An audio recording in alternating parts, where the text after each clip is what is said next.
The studio lights of the Ingram angle blazed down like Judgment Day at 9:07 p.m. on a humid Tuesday in late September, the air conditioning humming just loud enough to mask a heartbeat of every producer who knew something seismic was coming. And there sat Congresswoman Aisha Reynolds, 34, black, Republican, pearls glowing against her navy sheath dress, silver cross necklace catching every flicker of the key light, representing Georgia's 6th district, a 70% Democratic, majority black swath of Metro Atlanta that had not elected a Republican since the Carter administration. Yet she had won by 6 points, a political unicorn, a miracle, a traitor, depending on who you asked. And Laura Ingraham, red blazer sharp as a blade, leaned forward with the question no one had ever asked on national television. Congresswoman, the talking points say you're a rising star, but I want the real story. What made you?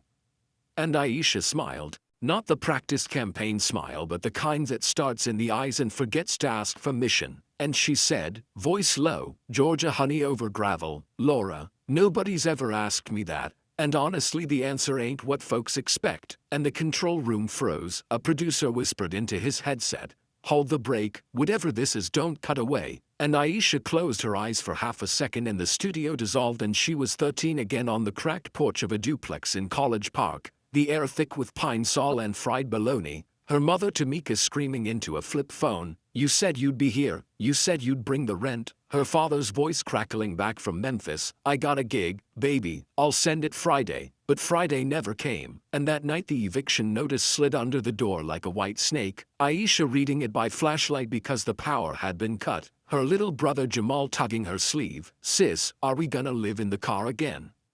And she folded her mother's good church dress with the tiny yellow flowers so it wouldn't wrinkle when they left, and 2 days later they were gone, Mom taking Jamal to her sisters in Jonesboro, Aisha with nowhere, a duffel bag and a toothbrush and the kind of hunger that hollows out your ribs, and that Sunday she walked into First Bethel Missionary Baptist Church on Campbellton and Dello. Red brick, white steeple, sign reading, open hearts, open doors, open hands, a place she'd passed 1,000 times for now and laters but never entered, and Sister Lorraine, choir director, Sunday school teacher, unofficial mayor of the block, spotted her in the back pew, baby, you hungry?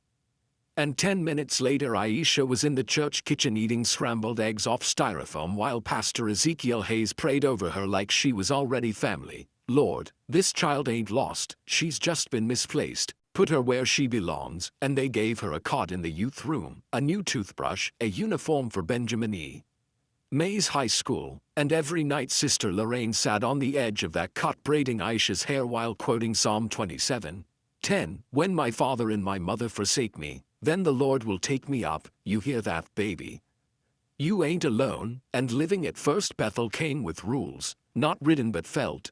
You go to school, no excuses, you work. Aisha swept the sanctuary, folded bulletins, babysat the pastor's grandkids for $5 an hour. You give back. Every Sunday she put 50 cents in the offering plate even if it was her last.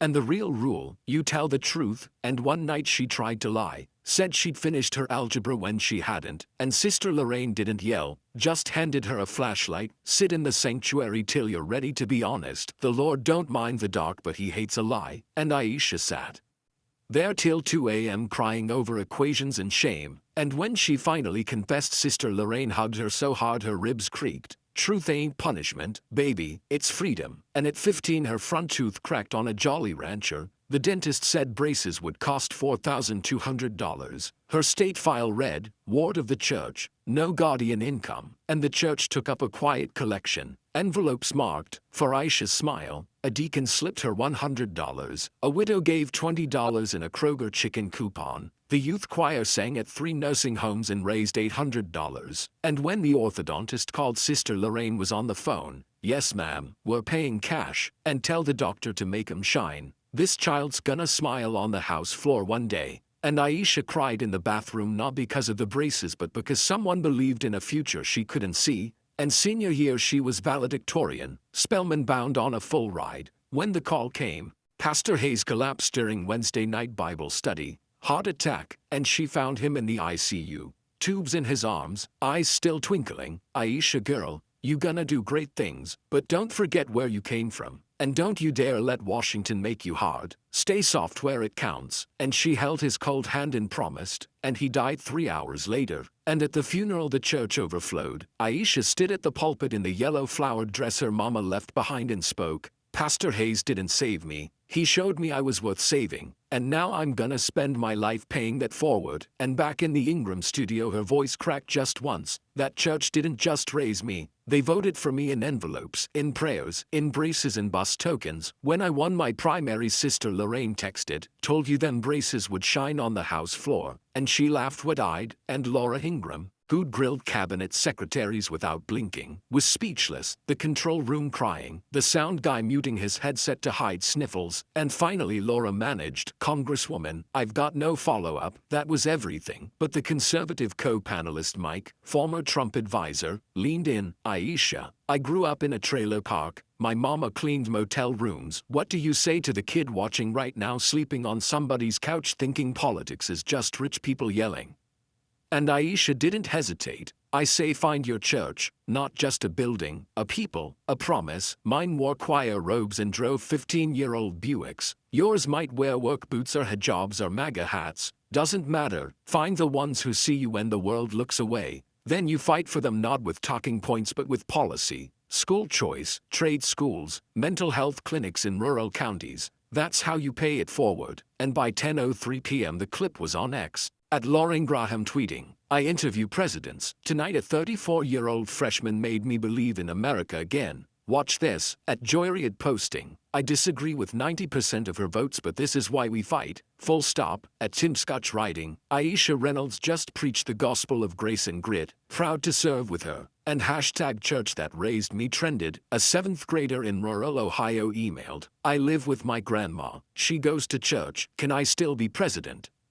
And Aisha replied personally, "Yes, and bring your grandma to the inauguration." And 3 weeks later The View invited her. Whoopi Goldberg teared up. "I grew up in the projects. Nobody ever told my story like that." Sean Hannity had her back. This is conservatism with a heart, real heart. But the quietest moment came off camera when Sister Lorraine, now 78 and using a walker, flew to D.C. on a ticket bought by the church youth group, and Aisha met her at the Capitol steps. "Look at you, baby, in them pearls." And Aisha knelt on the marble. "I kept the promise." And Sister Lorraine touched her cheek. "No, child, you became the promise." And 6 months later Aisha introduced the Foster Youth Opportunity Act. Tax credits for churches and nonprofits that house foster kids. Federal matching funds for mentorship programs. A national database so no child falls through the cracks. And it passed 378 to 57. Every Democrat who voted yes citing her Ingram clip,